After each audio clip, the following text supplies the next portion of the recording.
Koschei the Deathless cloaked in shadows near his icy castle deep in the Russian forest. In the heart of ancient Russia, where birch forests stretched like pale ghosts across the land and icy rivers reflected the secrets of the sky, stories were as vital as the air. Among these tales, none chilled the bones quite like that of Koschei the Deathless. Villagers whispered his name around flickering hearths, mothers shushed their children at dusk with promises of protection from his shadow. For Koschei was not merely a sorcerer, he was the embodiment of death denied, a villain so entwined with the darkness that even time itself seemed to bend around his presence. His power rested not in swords or armies, but in the unyielding grip of immortality. Koschei's soul was hidden far from his body, ensconced in layer upon layer of enchantment, making him unkillable by mortal hands. Yet, where terror lingers, so too does hope. For every Koschei there must be a challenger, a soul brave or desperate enough to hunt what cannot be killed. In this retelling, we descend into the world of medieval Russia, where snow falls like silence and pine trees keep centuries-old secrets. We follow Prince Ivan, a young man shaped by love and duty, whose heart is set ablaze when Koschei's greed steals away his beloved Vasilisa. With the aid of a steadfast companion, the warrior Pyotr, and the wisdom of the cunning maiden Elena, Ivan steps beyond the boundaries of ordinary fate. Together, they traverse landscapes woven with magic, forests where the trees move of their own accord, lakes whose waters reflect futures yet to come, and castles that rise out of the earth at the edge of dreams.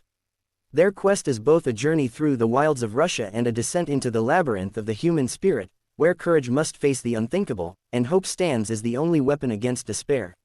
This is the legend of Koschei the Deathless, a story of ancient evil, unbreakable friendship, and the relentless search for a soul's hiding place. The shadows of Koschei, terror in the midnight woods. The legend of Koschei began in the times when Russia was still a patchwork of villages and wild spaces, when superstition was stronger than steel and the unseen was as real as the sunrise. Koschei was said to have once been a man, a prince perhaps, or a boy whose heart was broken beyond mending. Some claimed he had bargained with the winds themselves for immortality, others that he'd stolen the secret from Baba Yaga, the crone who dwelled in a hut perched on chicken legs. But all agreed that Koschei's immortality made him as much a force of nature as a man. He withered yet did not die, his eyes burned with an unnatural hunger, and his voice could chill water to ice. Ivan and Pyotr journey through the deep, magical forest, shadows and enchantment all around. In the villages near the Black Forests, children grew up fearing the midnight hour, when it was whispered that Koschei roamed. Cows would go dry, and smoke would rise from distant woods, signs that he was near.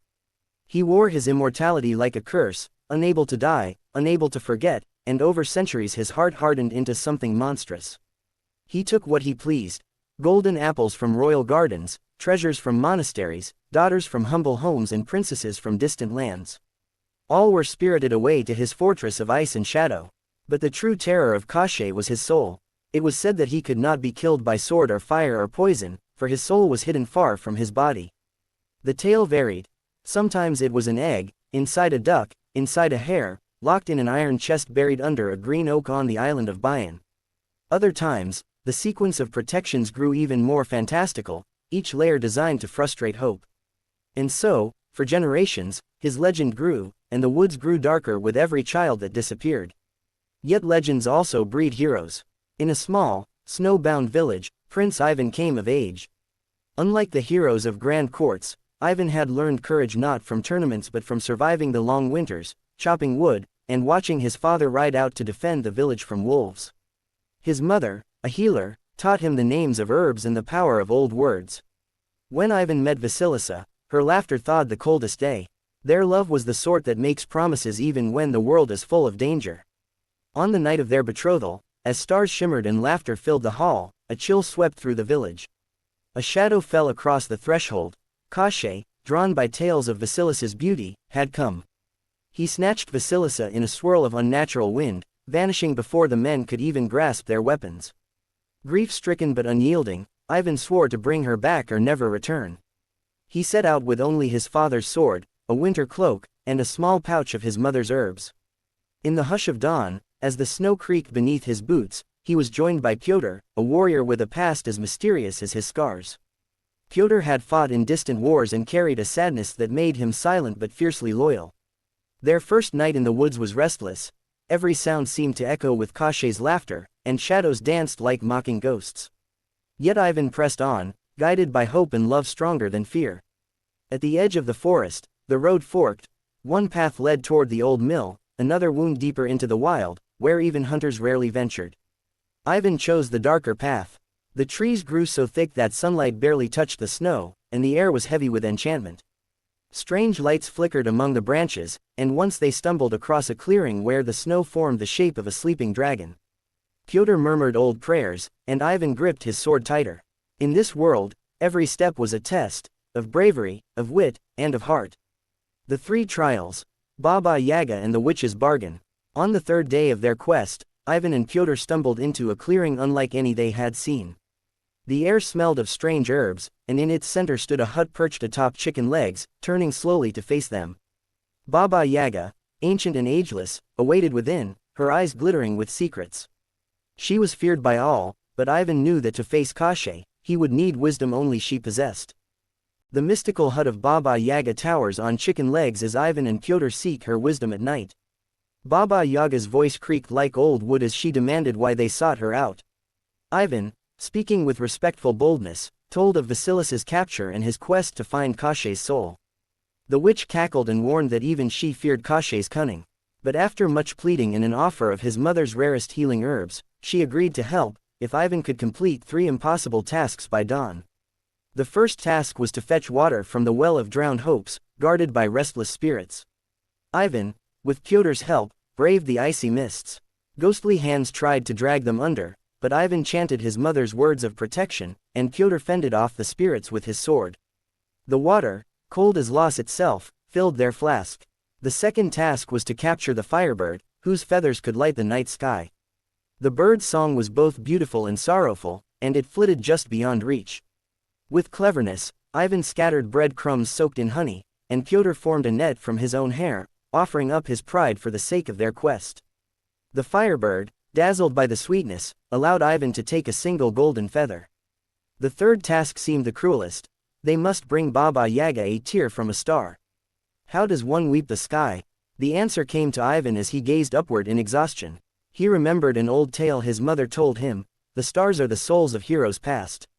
Ivan told his story to the night, his voice filled with longing for Vasilisa and hope for her return. A single star flickered and dropped a silvery tear into his palm. Baba Yaga, satisfied and perhaps even a little moved, revealed Koschei's secret. She told them of the soul's hiding place, a needle within an egg, inside a duck, within a hair, all locked in a chest buried beneath an ancient oak on the hidden island of Bayan. She also warned that they would need cunning as well as courage, for Koschei's magic warped reality itself. With her blessing and a pouch of enchanted herbs, Ivan and Pyotr pressed onward. The journey to Bayan was perilous. They crossed rivers that flowed backward, passed through groves where every tree whispered warnings, and outwitted creatures both marvelous and menacing. At last, on the shores of a mist-shrouded lake, they built a raft and set sail toward the fabled island. The island of Bayan, the heart of immortality. The island of Bayan was said to drift upon the sea, appearing only to those in true need. As Ivan and Pyotr's raft neared its shifting shores, mist parted to reveal tangled forests and a single ancient oak rising above all else. The air was thick with magic, every leaf shimmered with hidden life, and the ground pulsed underfoot as if alive. Atop mystical Bayan Island, Ivan and Pyotr pursue enchanted animals beneath an ancient oak to find Koschei's soul. Reaching the oak was no simple feat. The island itself seemed to resist their passage. Paths twisted back upon themselves, shadows stretched across sunlit glades, and ghostly voices lured them astray. At one point, Pyotr vanished between 2 trees, only to emerge an hour later, shaken but unharmed.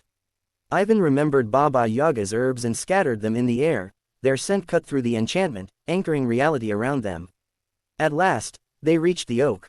Its roots were as thick as a man's waist, coiling into the earth like serpents. Beneath the largest root was an iron chest bound with runes. Pyotr heaved and strained, finally breaking the lock with his sword. From within leapt a hare, quick as lightning. It dashed into the undergrowth, but Ivan was ready. He cast the firebird's feather, whose glow dazzled the hare and slowed it just enough for Pyotr to catch it in his cloak. From the hare's fur burst a duck, wings beating furiously as it soared toward the lake. Ivan ran after, heart pounding. The duck dove into the water, but Ivan remembered the well of drowned hopes. He plunged in after it, chanting protective words. The water chilled him to the marrow, but he seized the duck and brought it back ashore. From its beak dropped a single egg, luminous as dawn. Within the egg glimmered a dark shadow, a needle, slender and cruel. As Ivan reached for it, the sky darkened and the earth trembled. Koschei's magic stretched across the land, and the villain himself appeared, pale and terrible, his eyes blazing with rage. Koschei hurled curses like spears, twisting reality itself. Pyotr fought valiantly, blades clashing with shadows, while Ivan shielded the egg. Koschei's voice thundered, "Give me my soul, or perish." Ivan refused. He recalled Baba Yaga's advice, courage and cunning. He broke the egg and seized the needle inside. Koschei howled in agony, his form flickering between life and death. Ivan pressed on, breaking the needle at last. Koschei collapsed, the spell broken, his immortality shattered. The earth sighed in relief, and the island's magic faded to gentle twilight.